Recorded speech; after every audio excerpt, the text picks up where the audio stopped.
Hi, I'm Jerry Hammond. I'm over on the Crown Lake in Hertfordshire.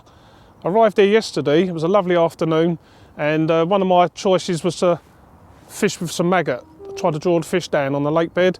It's something that I thought might work. The fish have been sort of like hard to catch over here recently. It's been so cold and freezing over most days. So it was just a little thought that maybe that might draw them down onto the lake bed, and it might be a good option on two rods. The other rod's on my favourite, the Zig, for this time of year. As the night drew in, the temperatures dropped and a thick frost came about. It was absolutely freezing. I had to sleep most of the night with a sleeping bag over my head. It was that cold.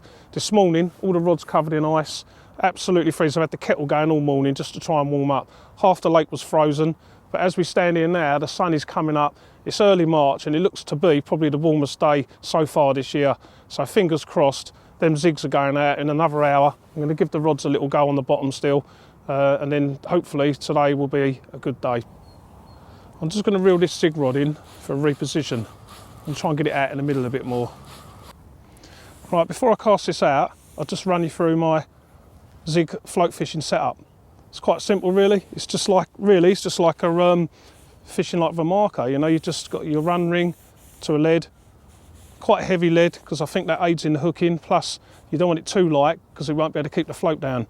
Fish a tight line to this setup, obviously, because we're letting up line a foot at a time or taking it down a foot at a time. So you need the tension on the line all the time. You've got your boom section, which separates the float from the lead. Then we've got the anti-tangle sleeve, which is quite important. On the cast, it tends to just give you that little bit of separation there that stops the whole thing wrapping up around the boom section. A really nice supple hook link. There's some really good ones on the market at the moment. I've been using them as light as £8 depending where you're fishing. If the lake's nice and deep, £8's fantastic, but I normally I've got one that's about £12 at the moment, and it really is strong. This is £12, it's nice and fine, but really strong. I've tried breaking it and you can't. Then all the way down to the hook, or the bug, should I say. It's your choice of hook bait. I mean, I've been using the Zig bugs for the last couple of years, and you know, they're absolutely fantastic. It's the obvious thing that a fish is going to be feeding on a warm day when the temperatures are starting to pick up a bit and all the natural insects and hatches come off to the surface. This is what they're going to be after. So to me, it's the most natural bait to use. Black foam, any type of foam works really well. So does the pop-ups, little 10mm pop-ups. You can glug them, all sorts.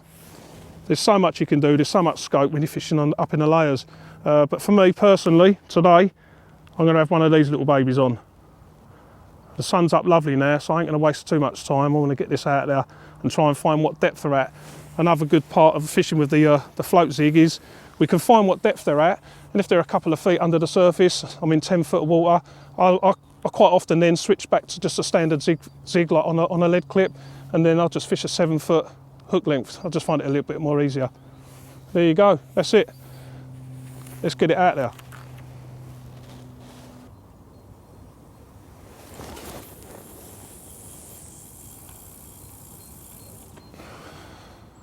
Right, I've just got that back out there, but a bit more out into the middle area. The sun's beating down on that middle part of the lake now, so I'm hoping that the fish are going to be sort of moving in that general area. It's a float zig, so I'm going to let it up now like a marker float until I see the float hit the surface. Once I know the float's hit the surface, I already know there's no tangles in it because I can see the separation between the float, the boom and the hook bait like as it flew out there. But I'm going to let it up. I should be able to see the float on the top, and sometimes you can pick up the bait. I've got the binoculars if need be, and then I'm going to wind it down so the float's just going under, and then I know that my hook length is 4 foot long, so I'll take it down a foot at a time till I get it on the surface, and then it's up to me then how far down I take it.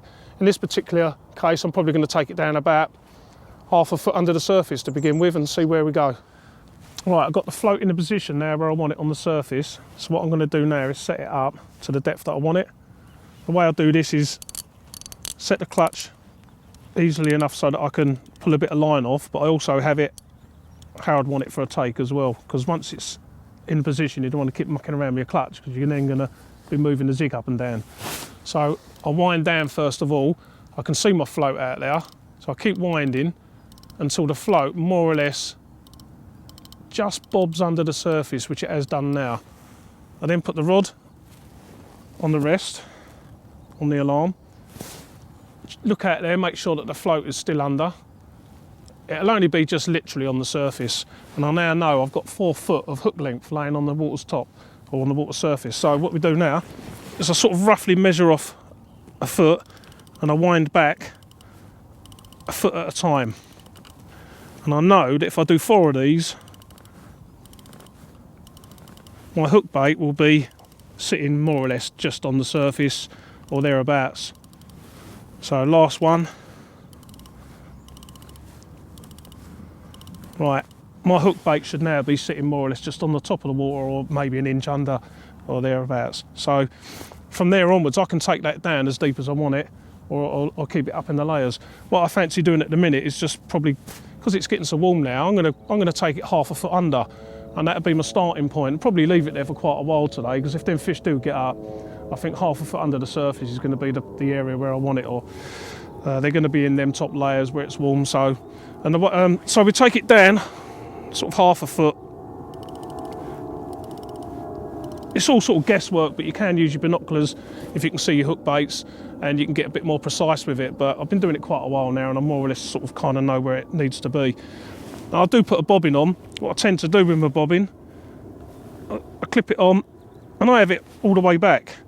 Because when you get a bit of line movement, that bobbin sort of grips onto the line and pulls forward to the alarm, so you know that you've definitely had an occurrence on the rod. Some zig bites are like steamers. Some of them, they're so shocked, especially when they pick these bugs up. They don't know, they haven't got a clue what's going on. They've just ate a bit of natural food they've been doing for years and years and years, and all of a sudden they're nailed. So sometimes you get a bit of a finicky take where the bobbin just bounces about a bit, but most of the time the bobbin's up against the alarm and the line's coming off the spool. So we're ready to rock. Right, it's midday, 12 o'clock. Just put all 3 rods now on the zigs. I've got 2 on float setups, one just on like a conventional, like off the lead zig. 2 with bugs on, 1 with a bit of foam. It's flat calm. It's got to be about 12, 13 degrees now, the warmest day of the year so far. Not seen any signs yet. Possibly think I saw one earlier through the binoculars, just under the surface. It's quite busy on the lake, no one's had any action. I've just got to keep trying now with the float zigs, trying to get the depth, trying to find out what level they're at. They've got to be out there somewhere. So I'm just about to recast this one and try a different depth on it to what the other 2 are on, see if we can get a bite.